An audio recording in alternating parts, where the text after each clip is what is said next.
আমি ভীষণভাবে অনুরূপ যদি বলেন তাও ভালো, ভীষণভাবে নিজের কাজ, নিজের লেখা, নিজের দল নিয়ে ঘুরে থাকি, ডুবে থাকি। যা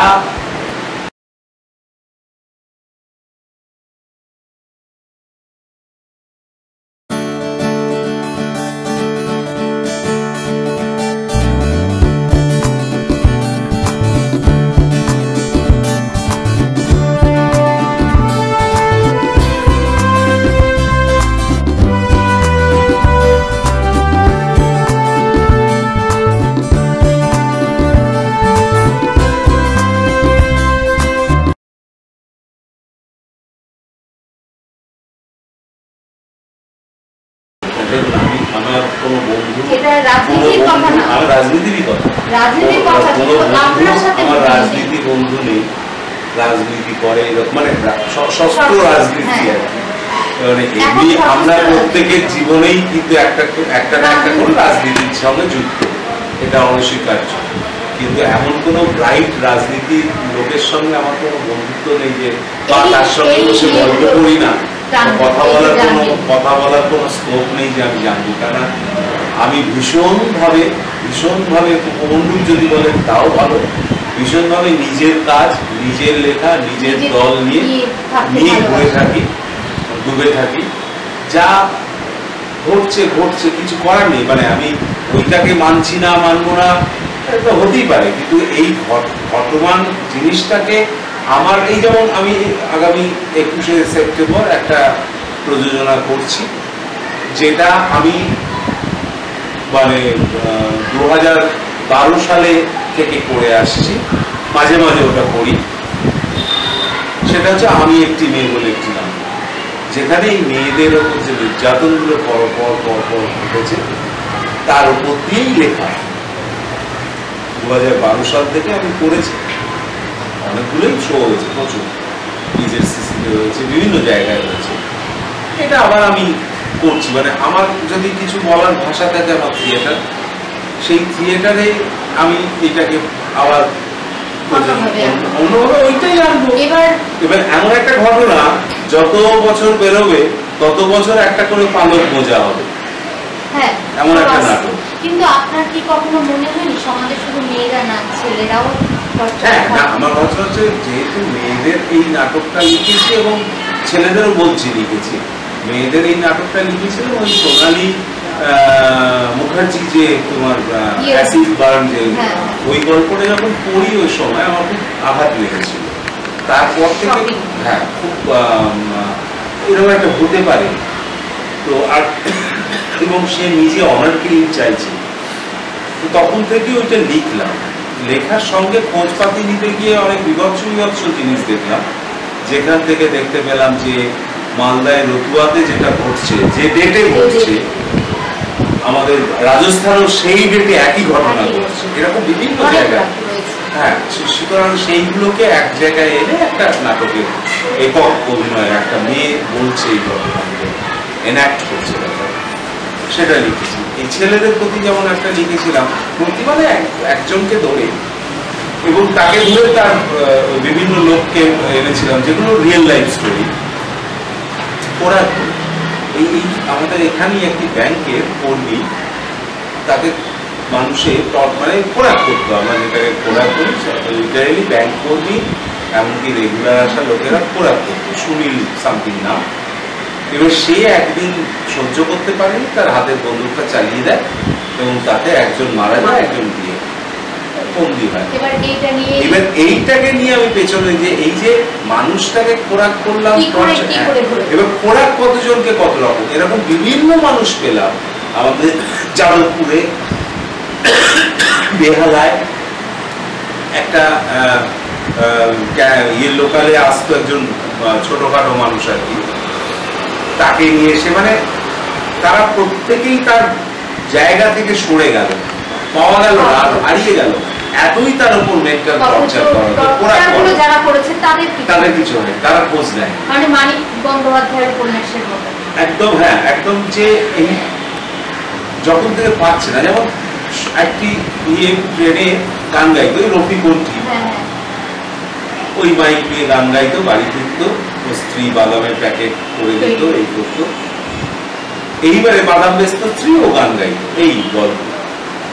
এইবারে হঠাৎ করে একটু মোবাইল ফোন কেনে, তারপর থেকে ও মোবাইল ফোনে এই কুমার শানুর নাম করে, অভিজিতের নাম করে, এরকম নাম করে করে ফোন আসতো ফাংশনে নিয়ে যাবে। আর প্রত্যেক মানুষ শিল্পীরই একটা ফাংশন করবো, অত বড় মানুষ ডাকছে, প্রথম প্রথম বিশ্বাসও করতো, তার জন্য তৈরিও হতো, মানে ট্রেনে ওটা ছেড়ে দিয়ে বাড়িতে বসে থাকতো। এইটা দীর্ঘদিন চলতে লাগলো। এইবার ও বুঝতে যখন পারছে, ওর স্ত্রী সাপোর্ট করছে, এইসব মিথ্যে ছেড়ে দাও, কিন্তু ইচ্ছে থেকে। আর তারপরে আস্তে আস্তে আস্তে আস্তে ও বিশ্বাস ভাঙতে আরম্ভ, সেই মানসিক এমন অবস্থায় চলে গেল, লাস্ট ফোনটা আসছে, সে তাকে পদ্মশ্রী পুরস্কার দেওয়া হয়। সেই যে ভেঙে গেল, সে বাড়িতে গুটিয়ে গেল, বসে গেল, তার স্ত্রী একা, মানুষ একদম একদম তাই। সে গান করে না, হারমোনিয়াম ছোঁয় না, ওর বউয়ের ওই বাদামের প্যাকেট মন দিয়ে আটকে দেয়। বউ বলছে, আমার কি একার বাদাম পাশে পাশে একটা সংসার চলতে পারে? কিন্তু হারিয়ে গেল। এই যে হারিয়ে গেল, তার রোজ যারা ওর গান শুনতো, তারা কিন্তু একদিনের জন্য ওর বাড়ি খোঁজ করে আসতো। এটাই আমরা এখনকার আপনি মেনে নিলেও হ্যাঁ, না মানলেও হ্যাঁ, এটাই বাস্তব। এবার আপনাকে কিছু প্রশ্ন করবো, যেগুলোর আপনি উত্তর দেবেন মানে র্যাপিড বলতে পারেন, বাট 2-3 সেকেন্ড দেওয়া হবে, আমি অতটা ইয়ে করবো না। এখন জানেন ওটিটি প্ল্যাটফর্মে নানা রকম আসছে, অনেক বার্তা দেওয়া হচ্ছে মানুষকে। তারপর রয়েছে আপনার পাশাপাশি আরও সিনেমা, যে ডিটেকটিভ কিছু একটা সিরিয়াল হচ্ছে বা কিছু হচ্ছে, ডিটেকটিভ সিনেমা দুটো তিনটে করে চলছে, একটাই সেশন 1 সেশন 2 সেশন 3 তো আপনার এগুলো কেমন, এগুলো করবেন? এবার এগুলো দেখে আপনার মনে হয়েছে যে এই সিরিয়াল একদম মনে হয়েছে না এই সিরিয়ালগুলো কি ডিফারেন্স আছে, এগুলো চলছে, এই যে এগুলো চলার পেছনে অনেকগুলো শর্ত আছে বলে আমার মনে হচ্ছে। প্রথম শর্ত হচ্ছে ওয়েব সিরিজগুলো, হ্যাঁ ওয়েব সিরিজগুলো। প্রথম শর্ত হচ্ছে মানে হিন্দি বা কিছু বাংলা, তারা ফরম্যাটটা একদম ছবি, একদম সিরিয়াসলি ফরম্যাটটা, এবং ওই যে বললাম সময়, প্রত্যেকটা তৈরি করতে সময় দিয়ে তৈরি করছে। ফলে আপনি যখন তাড়াহুড়ো করে খিচুড়িটা রাঁধবেন, তখন খিচুড়িটা তাড়াহুড়োর খিচুড়ি, আর যেদিন খিচুড়িটা রাঁধবেন ভালো করে, দুটোর মধ্যে অনেক তফাৎ হবে। এখানেও তাই, ওটিটি প্ল্যাটফর্মে যে কাজগুলো হচ্ছে সেগুলো গুণে অনেক উন্নত, আর গুণে গুণে সব মিলিয়েই বলছি। এবং এই যে কেন এগুলো চলবে, তার কারণ একটাই, এখনকার যে দৌড়টা পড়েছে আমাদের, প্রত্যেক মানুষের যে দৌড় পড়েছে, ধরুন বাসে যাচ্ছে 8 ঘন্টা 20 মিনিট, আপনি একটা ওটিটি প্ল্যাটফর্মে যেটা আপনার পছন্দ সেটা দেখছেন, দেখে স্টপ করে দিলেন, কাজ করে ফিরে এলেন, তারপর থেকে আবার দেখতে পেলেন। এই যে আপনার ইচ্ছে মতন ওটাকে বন্ধ করে চালিয়ে আবার যাওয়া, সেইটা কিন্তু আপনার মুঠোর মধ্যে চলে এসেছে। ওয়েব সিরিজ তাই তো, আপনার মুঠোর মধ্যে চলে যাবে, যখন ক্লিক করবেন, যেখান থেকে দেখবেন তখন থেকেই দেখতে পাবেন। তাহলে এগুলো আপনার ভালো লাগে। হ্যাঁ, আর এখনকার সিরিয়ালগুলো ঝুলে গেল, আপনার কি মনে হয় না যে আগে যে সিরিয়ালগুলো, যেমন এই যে জননী, তার 13 পার্বণ, এগুলো শুরু হয়েছিল যখন, তখনকার সিরিয়াল এখনকার সিরিয়ালের মধ্যে ডিফারেন্স, সেই ডিফারেন্সটা কি আপনার চোখে প্রথম কি হয়? এখন হচ্ছে ধরদপ্তা মার্কের টাইপের হচ্ছে, কিন্তু তখন সিরিয়ালগুলোর মধ্যে কিন্তু যখন আমরা প্রথম সময় চলে গেল, একদম প্রথম যখন দূরদর্শন রয়েছে, তখন বেশ কয়েকটা, মানে একদম প্রথম সারি সিনেমা, এই সিরিয়ালগুলোর সঙ্গে আমি প্রথম যুক্ত ছিলাম। তো সেই সময় একটা সিরিয়াল, একটা এপিসোড তুলতে 3 দিন সময় লাগে, এবং তারা প্রত্যেকেই ফিল্মের ডিরেক্টররা যেহেতু এখানে ডিরেক্ট করতেন, তার কনসেপ্টটা ফিল্মিকই থাকবে। কিন্তু পরের দিকে যখন এই জননী বা যখন মেগা সিরিয়াল উৎপাদন হলো, মেগা সিরিয়াল উৎপাদন হলো, তখন মেগা সিরিয়ালের তবু 13 পার্বণেও ওটা মেগা সিরিয়াল হলো, ওটা ভালো ছিল, ওটা সিরিয়ালের মধ্যে পড়ছে। এই যে জননীর পর থেকে বা জন্মভূমি, জননী, এরা হচ্ছে মেগা সিরিয়াল সিরিজের। তখন কি হলো, তখন ওদের কাছে অনেকগুলো বাউন্ডারি লেগে গেল। একদিনে তোমাকে 22 মিনিট করতে হবে, একদিনে, তাহলে একদিনে একটা 22 মিনিট মানে হচ্ছে একটা এপিসোড, একটা এপিসোড ডিউরেশন। সেইটা একটা তুলতে গেলে যেভাবে তুলতে হবে সেইভাবেই হচ্ছে। এইবার তখন তখন কেন ভালো হতো না, তখন অভিনেতারা ভালো, যেটা বলা হতো সে তারা সুন্দরভাবে সেটাকে রিহার্স করে বা মনিটর করে করে নেওয়া যেত। এখন যার জন্য ফরম্যাটটাও বদলে গেছে, এখন পাঠ করানো হচ্ছে, সঙ্গে ক্লোজ অজস্র নেওয়া রাখা হচ্ছে, মানে যেখানটা একটু মনে হবে ঠিকঠাক নেই সেখানটাই ক্লোজ দিয়ে মেকআপ করে ফলে একটা ফরম্যাটের আবার একটা ফরম্যাটের জন্ম হলো।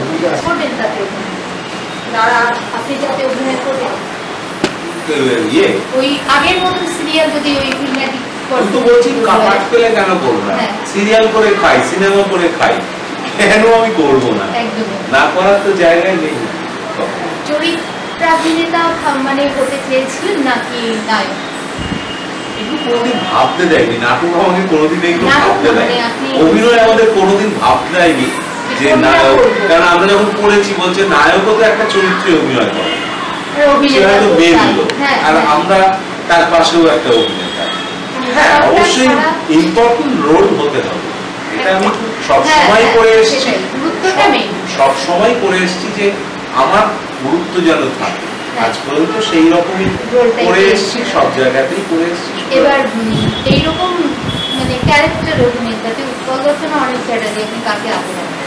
অনিক চ্যাটার্জি তো চরিত্র অভিনেতা না, উনি নায়কও নায়ক ছিলেন, কিন্তু চরিত্র অভিনেতাই বেশি করেছেন। উৎপল দত্ত ভিলেন ছিলেন। ভিলেন না, উনিও চরিত্র অভিনেতা করেছেন, চোখ দিয়ে জল বের করা। না টগরি থেকে দেখবো হ্যাঁ, কিন্তু ঘটনা হচ্ছে দুজনের অ্যাক্টিং আলাদা, আমার খুব ভালো লাগে।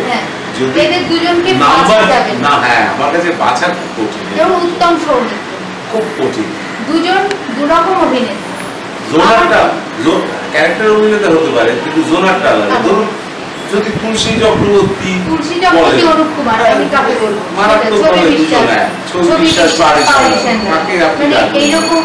সেই যুগে, হ্যাঁ সেই যুগে এরা এত মানে কমল মিত্র, মানে মেয়ের বাবা পাহাড়ি সান্যাল, কমল মিত্র, এরা মেয়ের বাবা, এরা ছেলের বাবা, একদম ঠিক করা। তখনকার সময় ভিলেনিক কাজ করতে হচ্ছে আমাদের কি বলে বিকাশ রায়। তবে 42-এ মানে হ্যাঁ, জুতো মেরেছে কেন? তার অভিনয়ের জন্য। তাহলে ওটা আপনি ওইখানে পৌঁছতে পেরেছে, যে জুতো এটা যে অভিনয় সেটা তো গাড়িকে যে মারধর করেছেন এইখানে পৌঁছতে পেরেছে, সেটাই মানে অভিনয় সেটা মনে হয়। আপনি ইস্ট বেঙ্গল না মোহনবাগান আপনি কি এদেশে? এইটা একটু কঠিন, একটু মিশ্র জাতীয়। হ্যাঁ, কারণ দাদু দেশীয়, ঠাকুমা দেশীয়, আমরা আবার কনৌজের ব্রাহ্মণ, এইটা একটু মিক্স, একদম মানে দুটো বাংলারই ভালোবাসে না, বাসার তো কিছু নেই, কেন বাসবো না? এই বাংলারা এরকম এরকম কিছু নেই, এরকম আমার বউ বাঙালাতে রান্না খাই, সুতরাং সেটা তো ওটা ওরকম ব্যাপার। হয়তো ঝগড়ার খাতিরে উস্কে দেওয়ার জন্য কিছু বলি, অবিভক্ত বাংলা তো। আপনি বলুন না শিলিগুড়ি না কলকাতা, সেই জন্য যদি ঝগড়া করে, শিলিগুড়িতে তো অধিকাংশই ওদেশীয় ভাষায় কথা বলে, সেইটা নিয়ে তো। আর আপনি এখনকার মেয়েদের যে উত্তরণ, একদম মানে ফ্র্যাঙ্কলি বলছি, এখনকার মেয়েদের যে উত্তরণ, আগেকার মেয়েদের থেকে এখনকার মেয়েদের যে উত্তরণ, সেটা মানে কোন দিকে আপনি সব দিকেই ধরুন, আপনি সেটাকে কিভাবে নিচ্ছেন? আগেকার মেয়ে এখনকার মেয়ে বলতে না, আমরা আগেকার মহিলা, কিন্তু এখনকার মেয়েদের যে উত্তরণ, যে আমরা যেটা করতে পারি না ওটা ওরা অনায়াসে করে দেয়। অনেক কিছু মানে কিছু কিছু জিনিস ভালো লাগে যে সামনাসামনি কথা বলে, হ্যাঁ কি না আমাদের যেমন একটু বলতে পারে এটা বললো না করবো মানে, কিন্তু ওরা একদম ফ্রি অ্যান্ড ফ্র্যাঙ্ক। তার একটাই কারণ এখনকার মেয়েরা ওই যে বললাম একটা এমন একটা স্পিডি যুগ এসছে, তারা নিজের হেনাটা সাজিয়ে রেখেছে। এইটা হলেই আমি এটা করবো, না হলে আমি ফিরে আসবো ওটা করবো। কিন্তু আগেকার দিনে যেহেতু শোনার ব্যাপার না, এটা ওরা শুনছে, কিন্তু আমরা ভাবি ও আমার কথা শুনলো না, এটা আমার ভাবনা, ওদের ভাবনা না। ও সোজাসুজি বলেছে দাদা এটা আমি করবো না, করবো না আমাকে বললো, এইটা নিয়ে আমি খুব ইগোইস্টিক হয়ে গেলাম। ও কিন্তু আমার উপকারই বলেছে যে এখন বলে দিলে পরে গিয়ে পস্তাবে, ওর দিক থেকে কোনো ক্ষতিকারক দিক নয়, কারণ ও ডেফিনেট যে পরে এইটার সঙ্গে সংঘাত লাগতে পারে, সেজন্য আগে থেকে আমাকে বললো। আমাদের আমলে মেয়েদের তখন ছিল এটা, আমাদের আমলে মেয়েরা তো নিজের ডিসিশনে চলতো না, সম্পূর্ণ বড়দের উপর ডিপেন্ড করতো। আপনি মেবি বা আমার বউ এই সময় খালি ধরলে বাবাকে জিজ্ঞেস করে আর মাকে জিজ্ঞেস করেছিল, সেটাই। হ্যাঁ, এইটাই আপনার এই উত্তরটা আমরা ভালো লাগছে যে পজিটিভ দিক। দেখুন পজিটিভ দিক দিয়ে হলে তো আমি কখনোই বাজে বলবো না, অবশ্যই আমরা একটা শিল্পী জগতের মধ্যে রয়েছি, তো সেখানে তো পজিটিভ উত্তরণটাকে আপনাদের মেনে নিতেই হবে এবং ভালোবাসতে হবে পজিটিভ। আচ্ছা ধরুন এমন কি হয়েছে যে আপনারা নাটক করতে কোথাও গেছেন, সেখানে মাঝপথে কোনো কারণে আপনাদের নাটক বন্ধ করে গেল? কোনো কারণে বন্ধ করে গেল করে দিল তা নয়, কোনো কারণে বন্ধ করে চলে এসেছি আমার ছেলে মেয়েদের বাঁচানোর জন্য। সেই ভয়টা আমরা পেয়ে গেছিলাম, সেইটাই সব জায়গাতেই এরকম একটা ব্যাপার ভয়ের জায়গা থাকে, সেটা আপনি চাকরি করলেও হতে পারে, এখানে থাকলে তোমাকে এ করবো মানে মানুষ আমরা আমরা একটা জায়গায় পড়েছিলাম, আমি আর ডিটেলে ইচ্ছে করি বলবো না, সেইখানে মনে হয়েছে যে আর একটুখানি বেশি যদি নাটকটা চলে, নাটকটার মধ্যে আসলে কারাগার মুক্তির পথে আমাদের এই কৃষ্ণের জন্ম ইত্যাদি নারায়ণ ওই সেই মাথায় দিয়ে নিয়ে যাচ্ছে এইসব ছিল, কিন্তু জায়গাটা সেরকম নয়।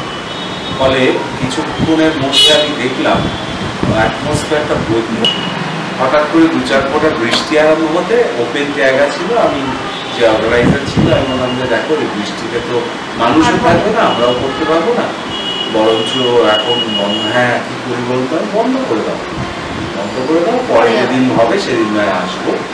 ওই অবস্থাতেই আমি যা আছে সবাইকে বললাম পোশাক পরে চলো আমরা গাড়িতে ইয়ে করবো, না হ্যাঁ এখানে চলে এসে আমরা পোশাক ছাড়ব, এরকম ঘটনা একটা আমার ঘটেছিল। তার মানে এটা বোঝা যায় যে আমরা আমাদের ফ্যামিলির জন্য অনেক কিছু ত্যাগ স্বীকার করি, অনেক কিছু স্যাক্রিফাইসও করি এবং অনেক কিছু মেনে নিই। আমরা সবাই আমরা সবাই সবাইকে মানা উচিত, যদি না সেই মানে না আমি একটা কিছু করলাম, আমি একটা কোনো কাজ করলাম, কিন্তু আমাকে তারপর বলা হলো আমারও ছেলে মেয়ে আছে, তোমারও ছেলে মেয়ে আছে, তোমারও আরেকটা আছে, তো এটার জন্য আমরা সেই কাজটা থেকে অবশ্যই পিছিয়ে আসবো, কখনো করতে যাব। তার কারণ এখানেই কারণটা যে আমরা সমাজ অবশ্যই মানে আমি যখন একটা নাটক নিয়ে যাই বা যে কোনো ধরো আমি নাটক নিয়ে গেলাম না, আমরা 5 জনে বেড়াতে গেলাম, তাহলেও তো যে বেড়াতে নিয়ে যাচ্ছে অর্থাৎ মুখিয়া তার একটা দায়বদ্ধতা থাকে, তো তার পেছনের সকলকে তার নির্ভরশীল যারা আমাদের সেই দায়বদ্ধতাটা আছে। হ্যাঁ অবশ্যই থাকবে, প্রত্যেকেরই আছে, এটাই বলছি প্রত্যেকেরই আছে। তো সেই দায়বদ্ধতা থেকে আমার আজকে শেষ প্রশ্ন, আপনি নাটকের জন্য কতদূর যেতে পারেন? কতদূর বলতে কি বিষয়? নাটকের বিষয় ভাবনা, চরিত্র চিন্তন, আমাকে আমার ভাবনা যতদূর নিয়ে যাবে। এখন যেটা প্রবলেমে পড়ে, আমি বক্স সেটে কাজ করি না বলে আমার খুব দুঃখবোধ হয় যে আগেকার দিনে যে বক্স সেট তৈরি হতো সেটা করতে পারি না, তার কারণ হচ্ছে আমাদের এখন ভাবতেই তো হয় ভ্রাম্যমান, এক জায়গা থেকে আরেক জায়গায় যাবে, সেখানে তো অত সেট বয়ে নিয়ে যাওয়ার মতন অর্থ আমার নেই, তাহলে একটা আলাদা লরি যেতে হয় সেখানে। তো আমাকে সাজেস্টিভ সেট ভাবতে হয়, সেটকে কিভাবে বা পর্দা দিয়ে হোগে দিয়ে সেগুলো ভাবতে হয়। কিন্তু নাটক লেখার ক্ষেত্রে আমার যখনই যেটা মাথায় ঘোরে সেটাই লিখে ফেলি, সে বিষয়ের উপর সেটাই করে। আমার নাটকই আমার দলে আজ পর্যন্ত। আর আপনার বাবার নাম? আমার বাবার নাম কৌনিশ চন্দ্র ব্যানার্জি, ডক্টর না ডক্টর কৌনিশ চন্দ্র ব্যানার্জি। এক সময় আমাদের বরানগর অঞ্চলে খুবই নাম জমিদার ফমিদার নাম করা মানুষ ছিলেন, ডাক্তার ছিলেন, এবং ওই আর কি ফ্যামিলিগত ভাবে অনেক নাম আছে। যখন আমাদের এখানে বসিয়েছিল প্রথম কাশীপুরে আমাদের আদি বাড়ি, তখন সেই হুসেন শাহর আমলে নিয়ে এসে সংস্কৃত টোল করে ওখানে বসানো হয়েছিল। তারপর থেকে আমাদের রোনাল্ড স্ট্রিটের মুখের বাড়িটা আমার, কিন্তু ওই টানা যে বাড়িগুলো সবটাই আমাদের জ্ঞাতি বাড়ি, একসময় ভেতরে ভেতরে সব যাওয়া ছিল। হ্যাঁ, এখান থেকে ওই পর্যন্ত একটা সোজা লাইন, সোজা পাড়াটাই ছিল। এখন সব পাঁচিল উঠে আলাদা। আর লাস্ট একটা প্রশ্ন, এটাই লাস্ট, মানে এখনকার অভিনেতা অভিনেত্রীদের আপনি কি বলতে চান, মানে একটা বার্তা জাস্ট? এখনকার অভিনেতা অভিনেত্রী বলতে মিডিয়াগত ভাবেই হোক বা সিরিয়াল হোক, ওই যেটা কথায় কথায় আসছিল শেখা ইত্যাদি, ওইটাই একটু এই জিনিসগুলো আর একটু মন দিয়ে, মানে পাঠ তো পেয়ে যায়, সবাই পেয়ে যায়, পাঠ পেয়ে যায়, পাঠ পাওয়ার রাস্তাও আছে, কিন্তু একবার পাবো, দ্বিতীয়বার পাওয়ার জন্য না আমাকে সেই জিনিসটাকে সাস্টেইন করাতে হবে। অর্থাৎ প্রথমবার তো সাপোজ টু বি আমি নিয়ে গিয়ে বললাম একে একটা পাঠ দাও, যদিও এখন এগুলো সব উঠে যাচ্ছে, যাই হোক কেউ না কেউ সামওয়ান যদি তাকে পাঠ দিয়ে দেয়, কিন্তু ওইটা তো করলো সে, তারপরের পাঠটা পাওয়ার জন্য সে যেটা করে এসছে সেটাই কিন্তু তার প্রাপ্তার হবে, যে ওইখানে দেখেছি ও ভালো। যেমন আমরা যখন, তখন তো এতগুলো জায়গা ছিল না, ইন্দ্রপুরীতে পাঠ করছি, এইবারে পরের দিক থেকে দেখা যাচ্ছে যে আমাদের যখন সিন হচ্ছে তখন ওই মনিটরের পাশে বা ইয়েতে বেশ কিছু লোক দাঁড়িয়ে আছে, আচ্ছা পাঠ করলাম, হয়ে গেল। এই যে লোকগুলো এরা কিন্তু অন্যান্য ফ্লোরে বা অন্যান্য জায়গাটার টেকনিশিয়ান। এই যে কাজটা করলাম, এই কাজটা ওদের মুখ দিয়ে এক জায়গা থেকে আরেক জায়গায় ছড়িয়ে পড়তে লাগে, কিন্তু ওইখানে যদি আমি ভুল করতাম তাহলে পরের দিন ভিড়টাও হতো না। প্রথম একজন কেউ গিয়ে তো বলেছে একজন ছেলে এসছে, একে নেওয়া যায়, এই সূত্র ধরে তারা দেখেছে। ফলে কি হচ্ছে যে একবার তো পাঠ পাওয়া যায়, বারবার পাঠ পাওয়ার জন্য আমাদের একটা জায়গা লাগবে, এটার জন্য শিখি। আপনার কাছ থেকে অনেক কিছু জানলাম, শুনলাম, এবং এই কথাগুলো আজকাল কেউ ওপেনলি বলে যে আরো শিখতে হবে, এখনকার ছেলেমেয়েদের আরো শিখতে হবে, এটা না সবাইকে সবার কাছ থেকে আমি শুনি করছে, মানে আমি এরকম আরো তো কথা বলেছি তাদের সাথে, বলছে ওদের কি বলতে যাবো, ওরা ভাবছে যে ওরা সব জেনেই, এই যে ভাবনা চিন্তা। কিন্তু আপনি পরিষ্কার বললেন ওদের আরো শেখার।